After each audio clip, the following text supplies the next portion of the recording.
আসসালামু আলাইকুম, আমি মোহাম্মদ শিহাব আলম খান।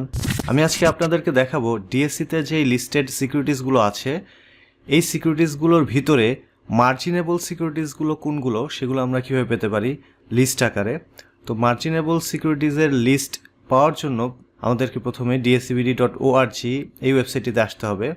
এরপরে আমরা যদি কোম্পানিজ সিকিউরিটিস ইনফো এখানে মাউস পয়েন্টার রাখি, এখানে আমরা দেখব মার্জিনেবল সিকিউরিটিস, তারপর মার্জিন ফাইন্যান্সিয়েবল সিকিউরিটিস এখানে যদি মাউস পয়েন্টার রেখে ক্লিক করি তাহলে আমরা দেখব যে list of margin financiable securities as on February 10 যেদিন আমি ভিডিও মেক করছি সেটার সেদিনকার মার্জিন পাওয়ার মতন স্টকস যেগুলো সেটার লিস্ট দেখা যাচ্ছে। তো মার্জিনেবল সিকিউরিটিস মানে যে এই কোম্পানিগুলোতে ইনভেস্ট করতে চাইলে ব্রোকারেজ হাউস বা মার্চেন্ট ব্যাংকস তারা যদি একজন ইনভেস্টর লোন নিয়ে ইনভেস্ট করতে চায় তাহলে এই স্টকসগুলোর ক্ষেত্রে লোন পাওয়া যাবে। অর্থাৎ যদি ধরে নেই যে 1:1 মার্জিন ফ্যাসিলিটি আছে বর্তমানে, তার মানে একজন মানুষের 100 টাকা আছে আর 100 টাকা সে লোন নিবে, এমন যদি হয় তখন এই স্টকসগুলো কেনার ক্ষেত্রে লোনটা পাওয়া যাবে। সো এগুলো হচ্ছে লোন পাওয়ার জন্য এলিজিবল স্টকস। তো মার্জিন এলিজিবল হওয়ার জন্য কিছু ক্রাইটেরিয়া আছে, যেমন 30p রেশিওর উপরে হইতে পারবে না কোনো কোম্পানির যদি সেটা মার্জিন এলিজিবল স্টক হইতে হয়। তারপর সেক্টর পি রেশিও ডাবল হইতে পারবে না পি রেশিও, এরকম কিছু ক্রাইটেরিয়াস আছে।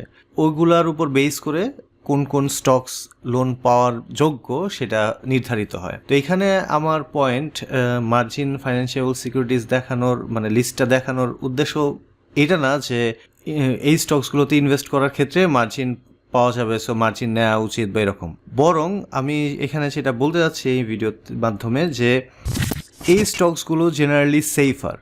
একজন ইনভেস্টরের ক্ষেত্রে অনেক ক্ষেত্রেই এটা পসিবল হয় না যে এটা আইডেন্টিফাই করা কোন স্টকসগুলো তুলনামূলক সেফার, কোনগুলা বেশি রিস্কি। তো যেহেতু এখানে অনেকগুলো ক্রাইটেরিয়ার উপর বেস করে এই স্টকসগুলো লিস্ট করা হয় এবং লোন দেওয়ার ক্ষেত্রে এগুলোকে এলিজিবল হিসেবে কাউন্ট করা হয়, তার মানে এগুলো সাধারণভাবে তুলনামূলকভাবে সেফার। তো এই স্টকসগুলো থেকে একজন সাধারণ বিনিয়োগকারী যার খুব বেশি এক্সপার্টিস নাই তারা স্টক সিলেক্ট করতে পারে। তবে এই মার্জিনেবল সিকিউরিটিস মানেই যে আন্ডার ভ্যালুড এটা কিন্তু আবার বলা যাবে না। এখানে মার্জিনেবল সিকিউরিটিস হওয়ার পরেও এটা হইতে পারে যে স্টকস এখানে অনেকগুলো স্টকস ওভার ভ্যালুড, সেটা হইতে পারে। দ্যাটস ওয়াই এগুলো জেনারেলি সেফার, বাট তারপরেও এখান থেকে স্টকস চুজ করে একজন ইনভেস্টর তার নিজের স্টাডি করতে পারে যে কোনটা ইনভেস্টেবল না। এভাবে আমরা মার্জিনেবল যেই সিকিউরিটিস সেটা লিস্ট পেতে পারি এবং এখান থেকে তুলনামূলক যে সেফ কোম্পানিগুলো আছে ডিএসসিতে লিস্টেড এবং ট্রেড হচ্ছে সেটা আমরা বের করতে পারি।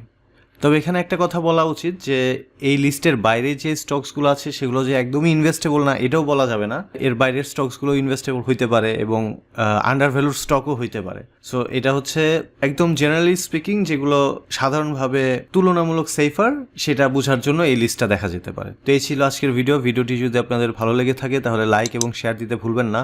আরও নতুন নতুন ভিডিও পেতে চ্যানেলটি সাবস্ক্রাইব করে বেল আইকনটি বাজিয়ে রাখবেন। আর ফাইন্যান্স স্কুলের ফেসবুক গ্রুপে জয়েন করুন, লিঙ্ক ভিডিও ডেসক্রিপশনে দেওয়া আছে। আসসালামু আলাইকুম।